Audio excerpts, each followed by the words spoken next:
Eternals, Marvel's Eternals. Saw it today. It wasn't bad.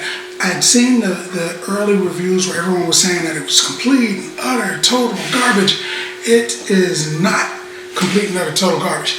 It's not great, but it's not complete garbage.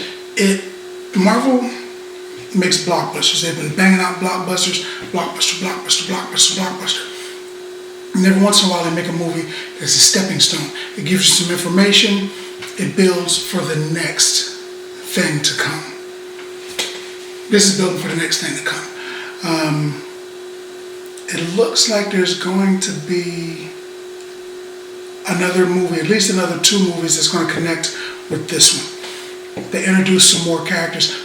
There are 2 Easter eggs, so stay till the lights come on. There's 2 of them. One of them, it's okay. The other one, I was like, whoa. As a comic book reader, I got an idea of things that's coming up. You know, you see things and you're like, oh, okay, all right, well, this is going to lead to this because this leads to that.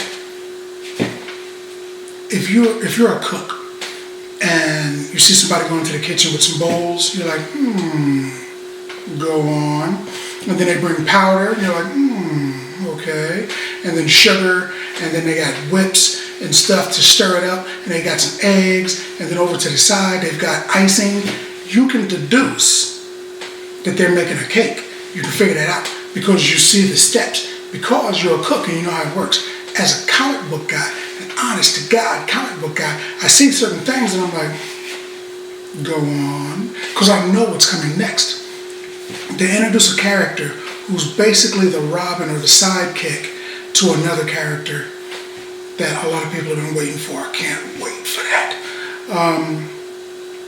The one thing that I did not like, one of the things that I didn't like was in the movie, they take a lot of characters that are in the comic book known to be one way and they change them. They get rid of some characters that should have been there. Some of these guys, there's 2 or 3 of them become Avengers. Well, actually from the whole movie, about 3 or 4 of them become Avengers in the future. So they get rid of some of them that are going to be Avengers, and I'm like, okay, so they're not going to be Avengers? Are they going to bring them back later? The premise of the movie, the synopsis of the movie, the idea generalized of what's going on in the movie. The Eternals are an extremely long-lived race of beings created by another extremely long-living beings called the Celestials. The Celestials made the Eternals. In the comics, they also made humans and they made deviants, which is the sort of the big bad here. There's a little bit of a twist on the big bad. They're on Earth and they're protecting Earth from the deviants, which we would probably consider demons or monsters or something like that when you see them. They look in a movie different from the way they look in the comic books, but that's cool. They act differently in the movie than they do in the comics. That's cool. The leader of the deviants is a dude named Crow. They show him, but he is nothing like the comic book. That was okay. But they took the story, they took a well-known story. You know what? The Eternals were a tough read as a comic book anyway. I bought them because I'm a collector, and I've got a bunch of them because, you never know. They might catch on, you never know. So I bought a bunch of them, I got a bunch of them, but they're a tough read. On film, they're a tough watch. You have to pay attention to everything that's going on to get the gist, and things are twisted and contorted and changed. It's a Marvel movie, so it's going to be good. But when you go to see a Marvel movie, you expect great. Captain America, Winter Soldier, Civil War, Endgame, all of these movies, you've seen them. Black Panther, you've seen them and you're like, yeah, you're screaming at the screen, yeah. Cap picks up Thor's hammer, you're like, yeah. All these great moments. So now we're programmed to go into a Marvel movie expecting another great moment. It was a good movie. It wasn't bad. It was a good movie. But it wasn't what you would expect in a Marvel movie. There were a lot of twists. There was a lot of turns. And at this point, I'm going to get just a little spoilery. So be advised, from this point, there's going to be a little bit of spoilers. 1, 2, 3. Okay, I told you. They mention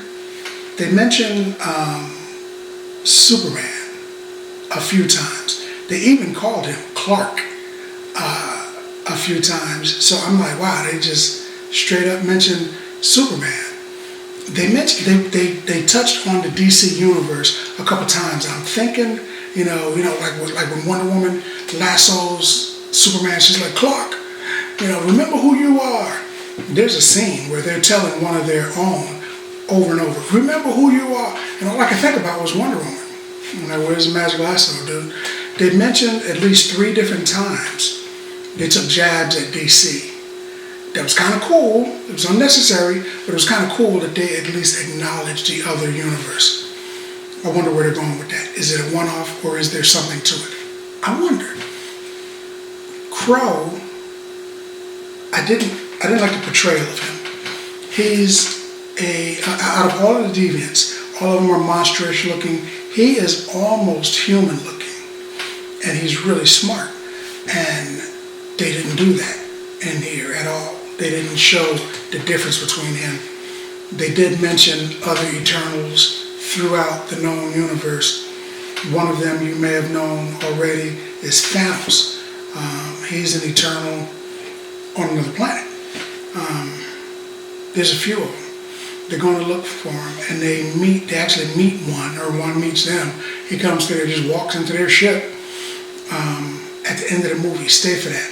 He's an Eternal, and I'm wondering how spoilery I can be. I'm going to be spoilery. The Eternal that you see at the end, his name is Eros, Star Fox. He is essentially, they're all of them, the Eternals. Icarus, there's a story behind him. Gilgamesh, King Gilgamesh. He also supposedly did some of the 12 labors of Hercules. So these guys have been interwoven into Makari, which is supposed to be like Mercury. They're all interwoven into human lore and mythology. Star Fox is the brother of Thanos. But if you put him in lore, he'd be Cupid, basically. And because he can make people fall in love. More than likely with himself. He does that all the time. Which kind of gives him a bad rep. Because if you've got the power to make people love you, and then you follow through with that power to the inevitable end, that's a bad thing. That's a bad power, man. That's like a villain's power, You're going out there taking the virtues of women because you can force them to love you and want to be with you. That's crazy, but that's his crazy, creepy power. So he's there, and the dude that he's with, again, spoilers, be ready. The dude that he's with is a guy named Pip. Pip the Troll. Pip is the sidekick for Adam Warlock, who is coming soon. He's a major player in the whole Marvel thing. In fact, in the comics, Thanos was only defeated because of him, not because the Avengers teamed up and they yanked the glove off his hand. Adam Warlock beat him, basically. So Adam Warlock is, it's him, Gamora is on his team, Pip the Troll, Drax. He's got a really cool team. But I think they're going to go with the version where he joins the Guardians of the Galaxy. And then all of them are together, so it's kind of a thing. But when they showed Pip, I'm like, okay, well, they're starting to introduce the whole Adam mythology, which is going to be really cool. The movie was good-ish. It wasn't great, but it was definitely good-ish. I don't want to talk I know I just gave some spoilers away, but I don't want to talk too much about it because it's the first day. But I would give this Marvel movie 7 bags of popcorn. 7 bags of popcorn. Didn't get 6, wasn't bad, wasn't too bad. It's not going to get an 8, but yeah, it almost got an 8 because of the ending, the 2 Easter eggs at the end. But a 7, a solid 7, maybe a 7 1/4, 7 3/4, but definitely a 7. But that's what I think. More importantly, what do you think? Now that you've seen this video, let's talk about it in the comments. And if you've seen the video, the movie, let's talk about that too. But now that you've seen this video, I'd like you to like, share, and subscribe. Popcorn passport. Get your popcorn passport.